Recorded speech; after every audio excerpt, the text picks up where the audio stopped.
What is up, guys? Hope you all are doing well today. I'm back with part two of my Super Regional Predictions video or series, if you want to call it that.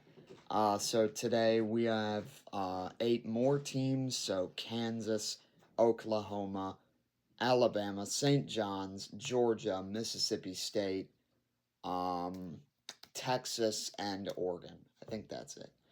So, eight teams, four series, excuse me, and we will go through how each team got here, key player for each team, and ultimately who I think is going to win each series. So, thank you guys for tuning in today, and we'll get right into it for the first series with Kansas and Oklahoma. So, first off, Kansas, obviously, historically, I think the program's best season uh, already. I think they made the College World Series once, but it might have been before the Super Regional round existed because I don't believe they've played in a Super Regional. So I think it was sometime in the 1950s that the Jayhawks were in Omaha, but head coach Dan Fitzgerald has brought this team to a 45-16 record this year, 22-8 in the Big 12, which was first in the conference, and they also won their conference tournament. They went 3-0 in their own Lawrence Regional, beating Northeastern 6-3, and then Arkansas twice 5-3 and 13-10, and by benefit of Georgia Tech losing their own regional, they will get to host a super regional. So not only be in a super regional for the first time, but host it against Oklahoma here. Instead of three key players, I think I'm just going to cut it down to one for each team for this one. So I've got shortstop Tyson LeBlanc here as Kansas's key player. He had a 344 batting average, 24 homers, 68 RBIs. He was a Dick Hauser Trophy semifinalist, which is awarded to the best player in the country. All Big 12 first team, and he was also the Lawrence Regional Most Outstanding Player. So a big piece, not only offensively, but also in the field for the Jayhawks. Moving on, we have Oklahoma, their opponent. Oklahoma, obviously, one of the bigger shocks to get to this round. They are a two seed, so not such that they're a bad team, but Georgia Tech was just such a hot team. They had just won the ACC tournament, and then Oklahoma put them out in back to back games. Their head coach, Skip Johnson, their record this year 36-22, 14-16 in the SEC, tied for 11th in the conference. So a losing record in SEC play, and yet they're still here. They went 4-1 over the past weekend in Atlanta. They beat the Citadel first 8-3. Lost the first game to Georgia Tech 9-3, so that sent them down to the elimination bracket. They played the Citadel again 15-5. They won that one. And then met with Georgia Tech in the regional final, won the first one 15-8 behind an offensive explosion. And then in the second game, they were down 7-3 after 6 innings, I believe, and then scored 2-1-1 in three back-to-back innings, tied the game, and it was ultimately first baseman Dayton Taki who hit the walk-off homer over the center field wall in the 10th inning, and Oklahoma won the game 8-7. So that's how they got here to this point today, which they will be playing here in a few hours. Key player for the Sooners, I'm going to go with left-handed pitcher Cameron Johnson. This year in 53.2 innings, he had a 6-1 record, 4.36 ERA, 72 strikeouts, and most notably struck out 11 versus Texas Tech on February 13th of this year. So ultimately, who do I think is going to win this series? I'm going to lean with the Jayhawks here. I think Kansas is going to rally behind the home field advantage. Obviously, it's a pretty small stadium, but it's going to be rocking there in Lawrence, as it usually is for the Jayhawks, and I think they're going to rally behind that, play to their strengths. Wouldn't be surprised if this is a 3-game series going into Monday, but I do have the Jayhawks coming out of this one, advancing to the College World Series for, I believe, just the second time ever. Moving on to Alabama and St. John's, obviously two very different paths to how they got here today, but ultimately they also both swept through their regional one way or another.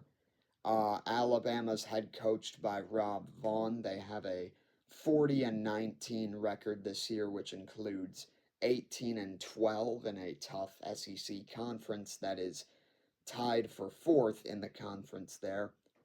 As I said, they went 3-0 in the regional. They did play every team in their regional, so they played once against all three, beating Alabama State first 21-3, USC Upstate 7-5 in the winners bracket, and then in the regional final, Oklahoma State they couldn't shake off until the 11th inning when they scored three and the Cowboys could only score one. They won 9-7 over Oklahoma State.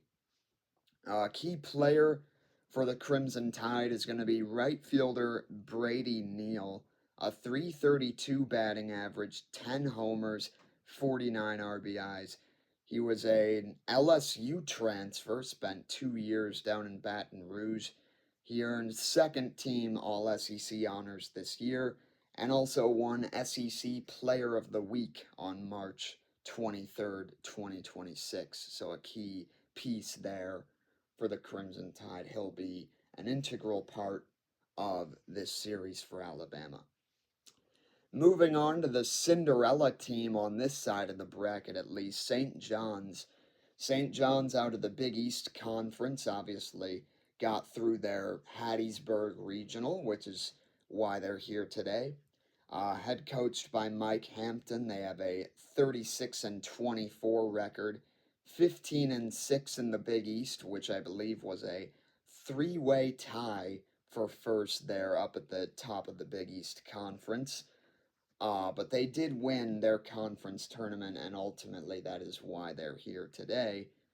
And then swept through their tournament regional in, did I say Hattiesburg? I meant Tallahassee. That's a mistake there, but Tallahassee is what I meant. 6-5, 6-5, winning over Florida State.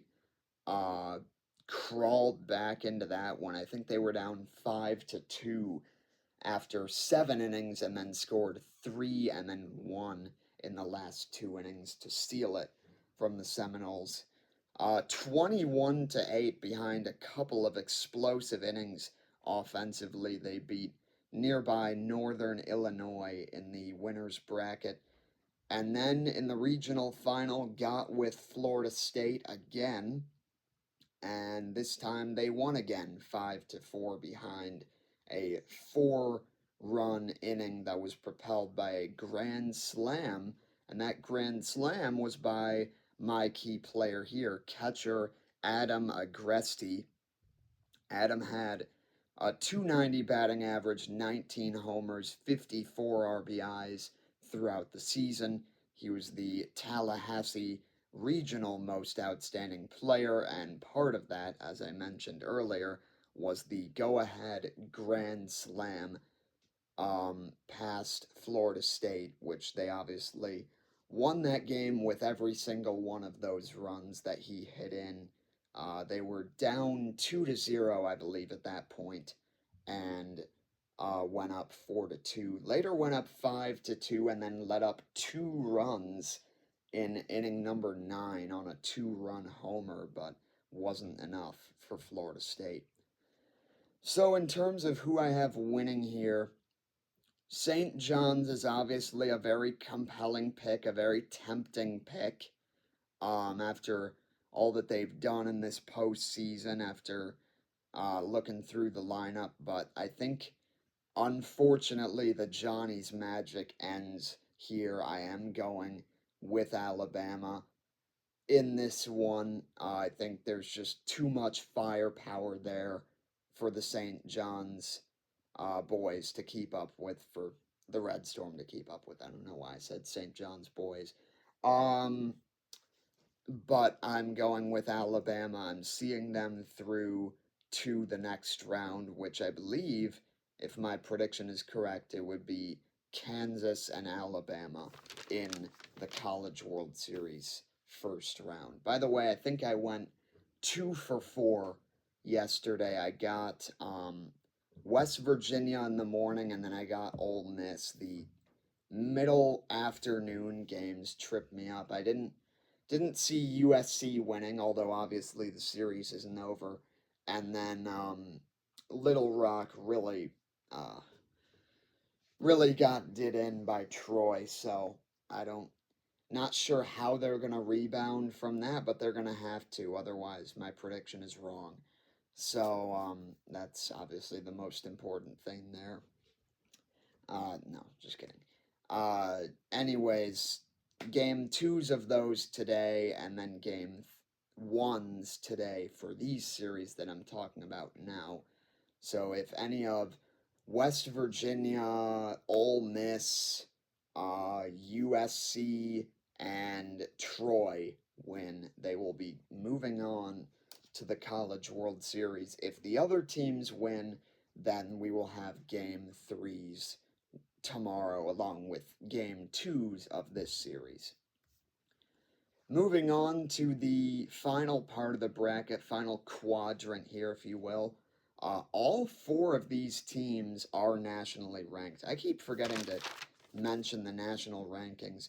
Kansas is number 15 in the country. Ole Miss is unranked. Alabama number 7, and St. John's also unranked. Georgia is number 3. They are actually, by benefit of both UCLA and Georgia Tech losing, they're the highest ranked team in the country. The second year in a row now that both the top 2 seeds bounced in their own regional. So not even making it to their own super regional here, which is pretty mind-boggling stat if you ask me, but Georgia is now the top-ranked team in the country remaining. They got through their own regional in Athens with little to no problems. Each game was at least a 4-run game. Their head coach, Wes Johnson, they were the top dogs, no pun intended, in the SEC the whole year. 49-12 record, 23-7 in the SEC. They won the regular season conference just by the record, and then they also won the tournament championship, or the championship tournament. There we go. Beating, I believe it was Arkansas in the final, who is not here with us anymore. They lost to Kansas. Seeing how they got here, 18-2 win over Long Island on the first day. They beat Liberty 6-2, and then Liberty again 6-1. And that second game was, I believe, when those ejections happened. I believe Trey Phelps, not totally sure what position he plays, but he was ejected for that game, and I think he might be out for the first game of this Mississippi State series, if I'm remembering correctly. But fortunately for them, they do have catcher Daniel Jackson, who is my player to watch, and how could he not be, really, for Georgia? 396 batting average, 29 homers, 83 RBIs. All that to mention a very solid piece defensively behind the dish for the Dogs. He's a Wofford transfer. He was the consensus SEC Player of the Year this year, as well as a semifinalist for the Dick Hauser Trophy. He is going to be certainly a player that's going to have constant impact on this series on both sides of the ball, offensively and defensively for Georgia. On the other side, Mississippi State, in their first season under the direction of head coach Brian O'Connor, who came over from Virginia, I believe, and not a bad season, all things considered. I think a lot of people were predicting them higher, maybe a bit prematurely, but still got a top seed and are in here to the Super Regionals. 43-17 record, 16-14 in the SEC, which was good enough for 8th in the conference. They were one of the more dominant teams, actually, in their own regional, winning 10-1 over Lipscomb, 10-5 over Cincinnati, and 19-5 over Louisiana. Not to mention they beat each and every team one time, which is even more impressive. So they were, I think by run differential, they were like the second most dominant team, second or third most dominant team in their own regional round. Player to watch, could have gone with Ace Reese here, but I'm going with left-handed pitcher Tomas Valencias. 93.1 innings pitched, an 11-2 record, 2.99 ERA, and 130 strikeouts. Also a Virginia transfer, which makes sense, so he followed his coach over from Virginia to Mississippi State here. And he won the Ferris Trophy for this year, which is awarded to the best college baseball player in the state of Mississippi. He won that this year.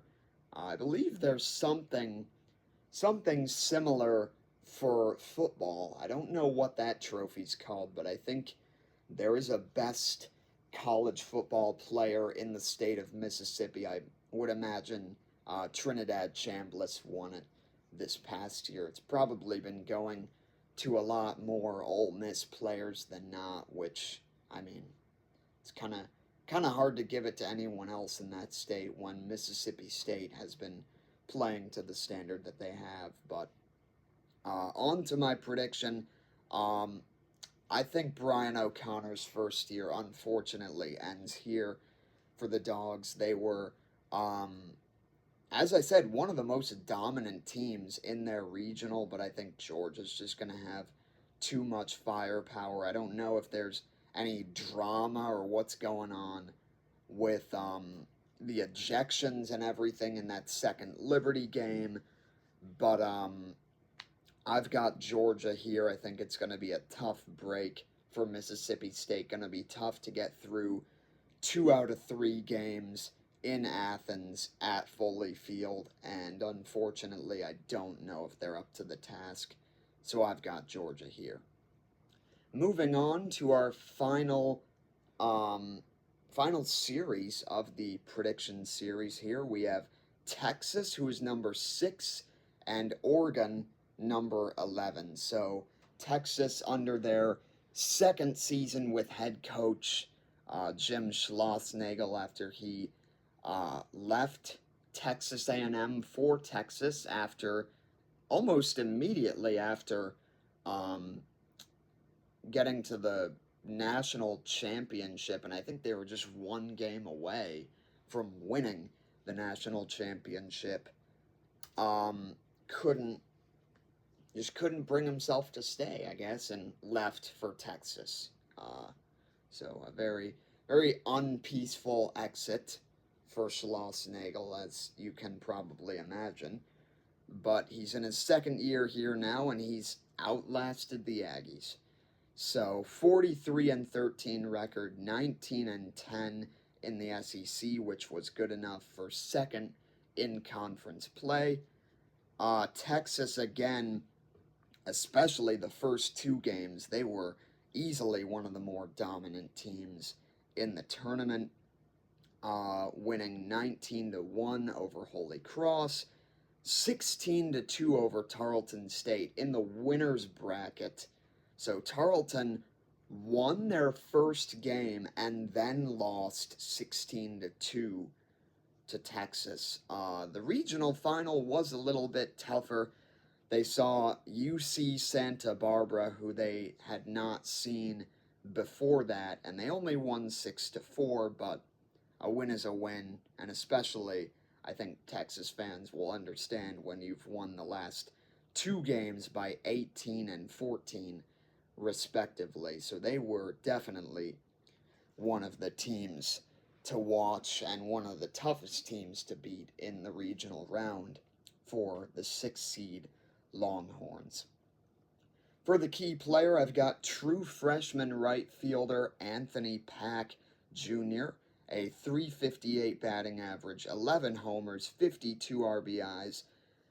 True freshman who was named the 2026 Freshman of the Year for the Horns. He quickly rose up the metaphorical ranks and up the lineup in Texas's batting order.